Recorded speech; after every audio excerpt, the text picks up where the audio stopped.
Welcome everyone. This is Jeremy Class and I'm here with Magic with Class. I know yesterday I was talking about starting to stream my Magic Arena content. I am still working on that. I think it's going to be a few days. Mostly I'm just playing the game and trying to get as many cards as possible to make interesting decks because I don't think many people want to see gameplay where you're not using like the best cards or mostly competitive cards. Right now my decks are not particularly competitive, not on the highest level. I will continue to earn gold and every day I unlock a deck. So maybe in less than a month I will be able to show you some very high tier decks on Magic Arena. That doesn't mean that I am not going to stream a few videos, especially, or put on YouTube a few videos, especially if I have a really good game going with someone and I think the content is particularly interesting. I will also be doing some standard deck techs using Magic Arena as well because it's just a lot easier to show the cards if I, use Magic Arena. So look forward for standard deck techs in the future. However, today I'm going to do something a little bit different. Today I wanted to do actually a lore video around Magic the Gathering, specifically Zendikar Rising. So for those of you who don't know what lore is basically the story behind Magic the Gathering. So Zendikar Rising was one of the first, well, what, no. Zendikar Rising was the return of stories on the daily MTG website. I had previously loved the stories that they would do for each set, but I guess they didn't do particularly well, or they wanted to make money off of the stories. So what they were doing was they were giving third-party authors the chance to write stories and then sell them as like ebooks. Apparently, the ebooks did not do well. A lot of people criticized the stories because the authors were fans of like fantasy, but they didn't know Magic the Gathering as well as they could have for someone who was writing content on characters with such a rich backstory. I know Chandra, one of the stories surrounding Chandra was very controversial because it mentioned that she was not interested in a relationship with Nissa, and that got a lot of people angry. Um, so, whatever your feelings about that, it seems like they have listened to us in that regard. So, stories are back on the daily MTG website with Zendikar Rising. And I must say, the stories on Zendikar Rising were quite entertaining. Now, Zendikar Rising did main stories, and then they did some side stories. The side stories were actually based on commanders, the two commander decks for Zendikar Rising, which I thought was particularly interesting. That they gave us some lore to go along with the commander decks that they released. Now, there were only two legendary creatures in those commander decks, and they each got their own story. One of the commanders is the vampire Anwan. He had actually appeared in previous stories in original Zendikar. He was actually a very popular character. He did get a legendary creature card in original Zendikar, one of those three sets. And he was not a blood chief. Now, if you don't know the lore behind the vampires and the zombies of Zendikar, there were certain characters that were blood chiefs. Only these blood chief vampires were able to create other vampires. So Anwan, who is not a blood chief, is not able to make vampires at all. Instead, when he bites someone, they actually turn into something called a gnoll. A gnoll is a zombie that eats flesh, but it's a zombie. It's not a vampire. So there is an issue in Zendikar after the demise of two out of the three Eldrazi. Basically, there is only one Blood Chief remaining. And she got a legendary creature card in Zendikar Rising. It's Drana, the last Blood Chief. Now, Drana is very worried that the vampires are going to go extinct. She is literally the only person in the entire world that can create more vampires. Now, the story actually has nothing to do with her.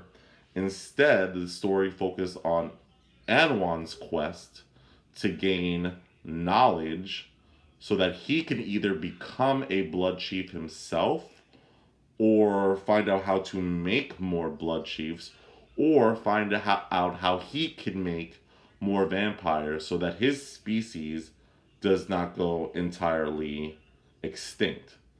So he receives some animosity during his story because first of all, no one really likes the vampires of Zendikar. Not a lot of people want to work with vampires at all, and he's particularly infamous. Um, so he has a hard time finding a crew. Now, in previous incarnations, he was mono black.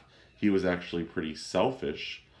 Now, his main desire is to obtain knowledge, ancient knowledge of Zendikar's vampires so that he can save his race. So he actually adds blue. So in his latest incarnation, he is black and blue. So I think that's interesting. I think the change in motivation does warrant the change in color, and I think I actually really like this story. I would recommend that if you have not read any of the stories, that they are free. You can just go on the Daily MTG website. I'm not going to spoil what happens in the story. As I said, he's searching for knowledge with a party that does not get along with him particularly well. I will mention that there is one other legendary character in the story, the main monster that they face, called Grakmaw Skyclave Ravager, which is a Hydra. So read the story. The other side story focused on the other legendary creature. And I must say, I enjoyed this story a lot less than the one around Anwan. Maybe it's because I already knew who Anwan was as a character, and I was interested to see his continued exploration on Zendikar. So the other story centers around Obun Moldaya ancestor.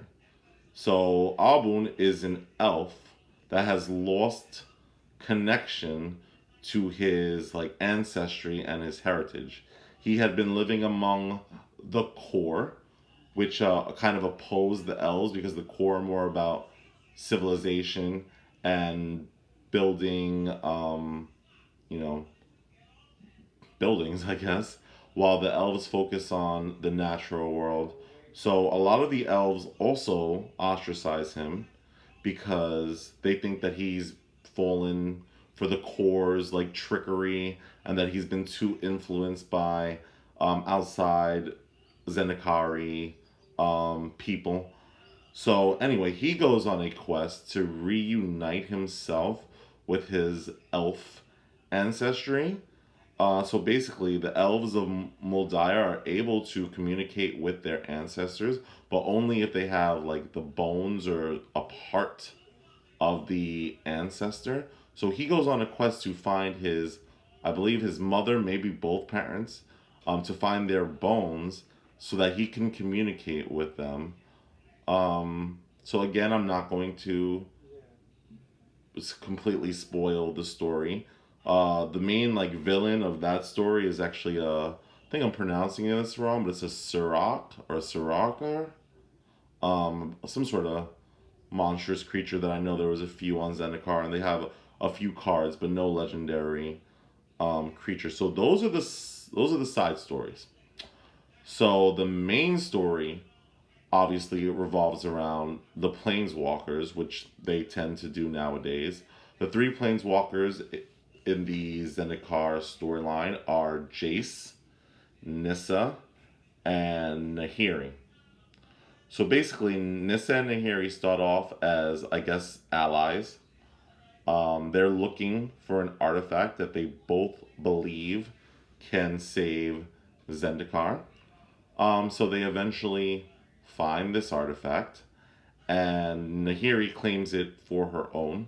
She tests out the power, and it is able to help Zendikar in a way, in a manner of speaking, but at the sacrifice of the natural world and the nature part of Zendikar. So when Nahiri first uses the artifact, she, maybe accidentally, maybe on purpose, she ends up killing one of Nissa's elementals. And Nissa is so disgusted by Nahiri, who she thinks just committed murder, that she wants to defeat Nahiri at any cost. So Nahiri manages to get away in the very beginning, and Nissa goes to Jace, I believe, for help. Now, Jace is originally dismissive. This is not what the Gatewatch does. That's not really an interplanar threat. That's kind of an argument between two citizens of Zendikar, right? If it's two citizens claiming both to be the protector of Zendikar, they both have their own idea about how to save that world, but no other worlds are really threatened. So Nissa is insulted that Jace doesn't want to help. She leaves. She goes to track down Nahiri. And then Jace starts to think, wow, that's a powerful artifact. I may be interested in seeing what this artifact is all about, seeing what other effects this artifact may have, because now it seems like Jace's mission is to find a way to permanently stop Nicobolus, because he thinks that he may escape. So Jace goes to Zendikar. He returns to Zendikar, and Nahiri has actually gotten a party together of legendary creatures that are actually in the set. So the first legendary creature that she teams up with is Akiri, Fearless Voyager. She actually got a partner card in one of the commander sets, the commander decks that had partner. She had another version, Akiri Line Slinger. So she had not shown up in Zendikar at all, but she was in a commander deck. So this Akiri, like the last one, kind of works very well with equipment. The one in the commander deck was more subtle about its association with equipment, but Akiri Fearless Voyager is, if you're going to make a commander deck, insists on you having a ton of equipment. But she's interesting because she does allow you to draw several cards if you're playing with several opponents in EDH, in red and white, which normally do not do that. So I would say that Akiri, Fearless Voyager, is definitely one of the main characters in the Zendikar Rising storyline. And her relationships is also covered in the side stories a little bit more. So if you're interested in her character, she actually has quite a bit of stories about her written. So once again, check out Daily MTG. Her, I guess you would say it's her boyfriend. It seems like they're in a relationship. Is Zarazan the Trickster, who's actually a merfolk. She's a core, by the way, if I didn't mention that. Akiri is a core. So her lover, boyfriend, is Zarazan the Trickster, and he is a merfolk. Now, he's very loyal to Akiri. However, he's like a master thief, and he's always trying to get over on people. So he wants to steal whatever Nahiri is after for himself. And Akiri is trying to convince him not to do that. So now these other two are also in the party, just so that they could say that, there's four main characters. One from each class associated with the party mechanic. The next one is Kaza, Royal Chaser. She's a blue and red mage that she has like flight magic, but she also has like fire and destructive fireball explosion type magic. She's not particularly important to the as important to the storyline as Akiri or Zareth or the Planeswalkers, but I just thought I would mention her for completion's sake. And the last one is even less important. It's Aura, Skyclave Hierophant. Um, this character, has the exclusive buy a box art, so that's him. So if you buy the box and you get the exclusive art, it's going to depict Aura Skyclave Hierophant. He's the cleric of the party. He's the oldest member of the party. Considers his party his family. Replaces the family that he lost, that were killed by the Eldrazi. Nothing else really to say about that character. So these four characters, these four party members, team up with Nahiri to go and find a location to place the artifact that Nissa and Nahiri managed to get. So it's dangerous. They do describe the climbing. Some of that is very interesting, particularly how they mention the line slinging, which reminds me of rock climbing. So I thought that was fairly interesting. So they get there, all of them. Nahiri, I guess you could say she betrays them. She almost, I'm not going to, well, you will see. She breaks up with the party in some way. And then Akiri actually is saved by Jace and Nissa. And then Jace and Nissa run after Nahiri. They have a big fight. It's a very interesting fight. What their motivations are is made very clear. Nahiri, who's red-white, is all about civilization at any cost. She's about the people of Zendikar, and she is willing to sacrifice all the natural parts of the world in order to form a strong society with functioning buildings and roads and things of that nature, which is very white. It's a very white approach to things. I guess the red in her has to do with her emotions. She's very hot-headed. She's very angry. She's very vengeful, and she's perfectly willing to kill to save Zendikar in the way that she wants it to be saved. Now, Nissa actually goes through a character change. She's Golgari, green and black, in this set, while she was previously either mono green or she was green blue in the Amonkhet block. Now, I think her being green and blue in Amonkhet was a mistake. She was green and blue because she had a storyline with the Kefnet, the blue god, and she was working with ley lines. However, I think they've mostly ignored that in the current stories. She's green and black because, one, Nissa has always been very, very selfish. She was partially responsible for freeing the Eldrazi, because she thought if she freed the Eldrazi, they would just simply leave Zendikar and destroy another plane. So she didn't care about any other plane except her own plane of existence, which is extremely selfish. Also, when she first planeswalked, she went to Lorne and she actually studied black magic under the Dark Elves of Lorne. I'll also mention that she seemed to be closest to Yahenni during the Kaladesh storyline, and Yahenni, of course, was the black, mono-black Aetherborn. So Nissa has always kind of had an association with black mana, and I'm glad they finally depicted it on a card. Now, the reason storyline-wise that she is green and black is because now she's willing to kill. So in the story, previously, she was more of a pacifist. She would rarely use violence.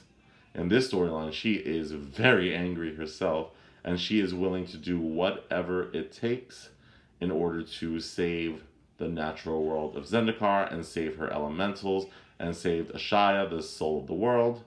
She is willing to attack and kill both Jace and Nahiri, which I think is an interesting tweak to her character, and I hope they continue developing characters in this way. Likewise, I really like Jace's personality in this set. He feels mono blue.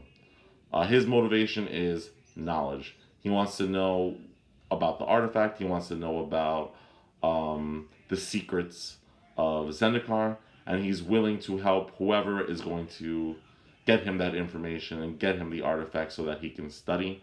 I like this depiction of Jace as well. I like it more than the Shadows of over Innistrad Jace, where he was like a detective, but I still like the pirate Jace of Ixalan the best. So let's stop talking about the overall story. Once again, if you are interested, I really recommend that you read it. I think you will have a better understanding of the cards and a better feel for the flavor of the cards once you read these stories. So if you like this lore video, let me know. I'm thinking about doing another lore video on Zendikar Rising, focusing on the legendary creatures that I haven't talked about today. So this is Jeremy Class, and this is Magic with Class. Always reminding you to gather with class. Thanks, everyone. And, yep. Oops, sorry about that.